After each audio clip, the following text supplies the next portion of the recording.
Apa hukumnya mencium istri sedang berpuasa? Istri siapa?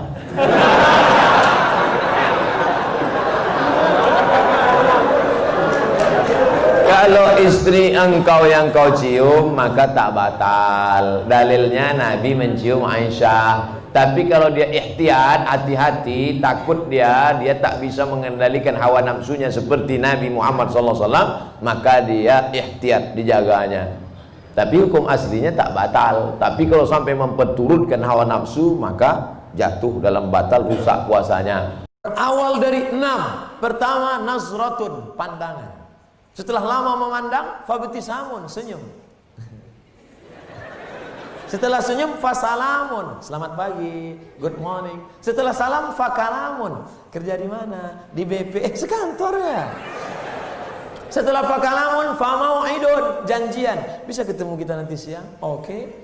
Sukanya makan apa? Ayam panggang. Sana kalau gitu, iya. Faliqaun, pertemuan. Setelah pertemuan, bekerjalah setan, lalu kemudian makan bersama, makan siang. Apa kata orang Inggris? No free lunch. Tak ada makan siang yang gratis. Akhirnya terjadilah apa yang terjadi. Maka kalau ada bibit-bibit itu terasa di dalam, tekanlah dia, jangan lagi pandang, jangan diperturutkan. Itulah nilai jihad, bukan jihad berdarah-darah melawan Belanda. Astaghfirullah Rabbal baraya, astaghfirullah minal khataya. Ilahi lastu lil firdausi ahla. Aku tak layak masuk dalam surgamu ya Allah. Wala aku 'ala naril jahimi, tapi aku pun rasanya tak kuat masuk neraka-Mu ya Allah. Kau mau masuk surga? Tak layak ya Allah. Kalau gitu kau masukkan neraka, aku tak kuat ya Allah. Jadi kau mau ke mana? Tak jelas kau ni. Saya sudah mulai memperbaiki solat saya, alhamdulillah. Namun saya belum melakukan solat. Namun saya belum melakukan solat taubat. Solat taubat itu sunat, saudaraku. Apakah Bapak bersedia mengimami kami solat taubat? Oh, bahaya nih.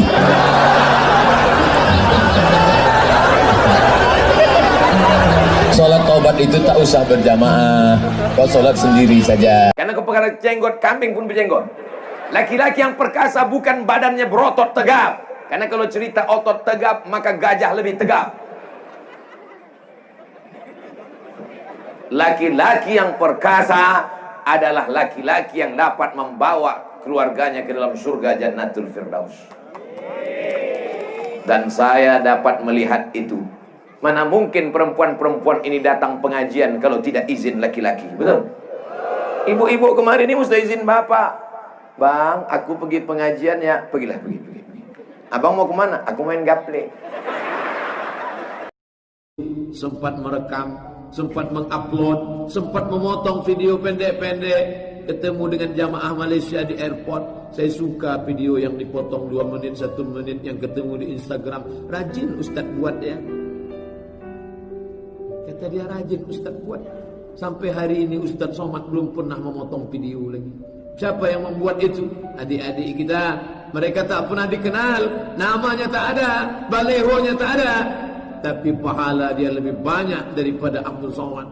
Abdul Somad ceramah di surau di musola yang mendengar 100 orang. Itu pun yang setengah sudah naik ke Sidratul Muntaha. Tapi ternyata begitu dimasukkan ke internet, viewer 200.000 orang. Bayangkan, mengalir pahala kepada dia. Dia tak pernah dikenal sepanjang zaman, tapi catatan malaikat ta'khuduna ma ta'rifun. Anakmu yang melakukan itu. Bagaimana cara menemukan jodoh kita tanpa pacaran, Pak Ustadz? Ustadz Habib Kiai datang. Mereka punya banyak stok. Assalamualaikum Pak Ustadz. Ya, Ustadz punya pesantren kan? Punya. Ustadz dekan Fakultas Syariah ada mahasiswi kan? Iya. Tolong carikan saya yang ada 4-4-nya Pak Ustadz. Kaya, cantik, bangsawan, dan berakhlakul karimah. Insya Allah mereka carikan. Ini ada orangnya rajin, tapi pesek. Ini ada orangnya mancung, tapi nggak solehah. Oh, nggak mau juga. Ini yang ada. Ini cantik, bangsawan, keturunan orang baik, soleha, jilbabnya panjang. Yang ini aja, tapi baru meninggal. Harus ada usaha. Saya sampai di pesawat, duduk di sebelah saya lihat anak muda pakai celana jeans. Celana jeans tentu bajunya setan. Dengar earphone. Wow. Saya lihat ini penghuni neraka jahanam. Setelah pesawat ke atas, dia buka earphone-nya, dia gulung, dia letakkan, habis itu dia pukul kursi itu.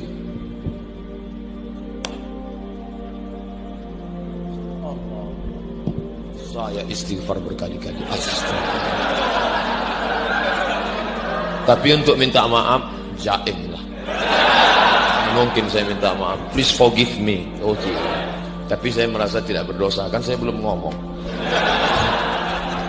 Tapi setelah itu saya memang betul tamparan keras. Jangan nilai orang dari casingnya, selama dia sesuai tuntunan syariat. Mendidik anak dipilih dari mulai memilih gurunya. Gurunya siapa? Emaknya. Memilih emaknya. Kalau emaknya rajin baca Quran, insya Allah. Emaknya rajin sholat, insya Allah. Maka pilih dari emaknya. Bagi yang lajang-lajang belum menikah, kalian pilih. Bagi yang sudah memilih, jaga ajalah yang ada itu. Jangan pula gara-gara ini mencari yang baru. Setelah itu main suruh masukkan ke pendidikan agama, masukkan ke MAN 2 model, masukkan ke MTSN, masukkan ke SMA IT, SMA IT, SMP IT, boarding school, pesantren. Itu tembok terakhir lagi. Politik kacau, ekonomi kacau. Satu-satunya yang bisa memperbaiki pendidikan Islam. Kalau pendidikannya kacau, habislah, hancur kita. Ada orang dewasa, ada anak kecil di tengah. Apakah anak kecil memutus sholat? Tidak. Kalau cukup 2 syarat. Yang pertama, wudunya sempurna. Mengapa anak-anak kita seringkali disuruh ke belakang? Anak-anak, belakang. Karena anak kita banyak yang wudunya tidak sempurna. Maka kalau wudunya sempurna, anak kecil tidak keluar dari sholat. Yang kedua, kenapa anak kecil di tempat kita disuruh ke belakang? Anak kecil ke belakang. Karena ujung akad 16 belum dipotong, belum khitan. Ada kulit, di balik kulit ada najis. Itu yang menyebabkan dia menjadi penghalang. Dan kita tidak punya kemampuan untuk membuat satu petugas di pintu untuk periksa siapa yang sudah sunat dulu. Oleh sebab itu maka anak-anak kecil dalam fatwa Syekh Atiyah Saqar, anak kecil dibuatkan satu saf khusus di belakang disebabkan 2 sebab. Yang pertama, karena wuduknya tidak sempurna. Yang kedua, karena ainani, 2 mata, la yamassuhuman nar, 2 mata yang tidak tersentuh api neraka. Ainun bakat min khasyatillah, mata yang menangis karena takut kepada Allah. Mata yang bergadang di tengah malam karena tahajud. Mata yang begadang tengah malam karena tahajud. Mata yang bergadang tengah malam karena menjaga donggala, takut perampok keluar mengambil ATM. Bagus. Tapi mata yang begadang malam karena Manchester United, Liverpool, Barcelona. Ingat, Messi tidak akan datang memberikan syafaat. Bagaimana pandangan Ustadz menikah di bulan Syawal? Mantap. Nabi Muhammad menikah dengan Aisyah bulan Syawal, sunnah. Bagi yang belum menikah, yang mau menikah lagi tak apa-apa. Istri pertamanya meninggal. Karena sebelumnya calon ada pro dan kontra dari nenek mama. Tak boleh menikah di antara 2 khutbah. Mana boleh nikah antara 2 khutbah? Habis sholat Jumat lah baru bisa.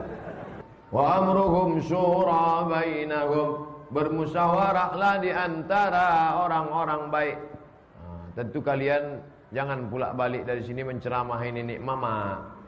Jangan balik dari sini kumpul nenek mama. Nenek mama sekalian, assalamualaikum. Tentu kalian anak kemanakan, cari anak nenek mama lain yang paham agama. Adat bersandi syarak, syarak bersandi. Itulah perlunya berlingkungan kawan sahabat yang mendekatkan diri kepada Allah. Jangan nanti kau begini, kata dia. Bersyukur Bapak Ibu kalau ada kawan yang masih melarang kita. Kalau ada kawan yang mengajak kita puasa sunat, kalau masih ada kawan yang mengingatkan kita tentang perbuatan maksiat, pegang dia sampai mati. Jangan biarkan dia pergi jauh. Karena kalau sampai dia jauh dari kita, belum tentu ada kawan lain. Ini pesan dari Al-Mukarram Kiai Haji Lutfi Zawawi, khairul ashab man ya'du'uka ilal khair. Sebaik-baik kawan adalah kawan yang mengajakmu berbuat baik.